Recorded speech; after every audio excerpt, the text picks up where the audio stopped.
जड़े राजा थिले तांकर एकमात्र पुत्र बहुत दुष्ट थिला। कहा कथा मानु नथिला।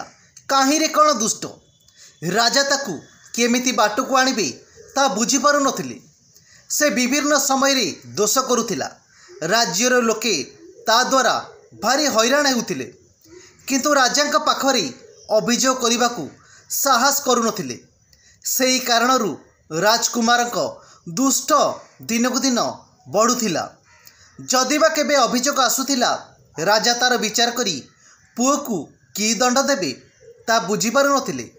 तेणु से ए बाबदरे बाट पाइबा लगी गुरुंक पाखकू आसी परामर्श लोड़िले। गुरु तांको गोटिए बाट बताई परवर्ती समय रे जेपरी करिबाकू कहिले। किछि दिन परे राजांक पाखकू राजपुत्रंक विरोध रे एक अभियोग आसिला। राजा एथर गुरुंक द्वारा बता जाइथिबा बाट आपणाइबाकू स्थिर कले।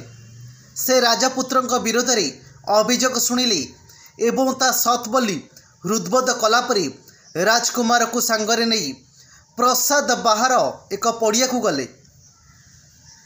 राजा कौन करुछंती बोली सेठारे उत्कंठित लोक भिड़ जमिला। सेठारे राजा घोषणा कले जे राजपुत्रंक व्यवहार लगी पिता हिसाब रे से दायी और दोषी होइतिबारु से ही दंड पाइबा उचित।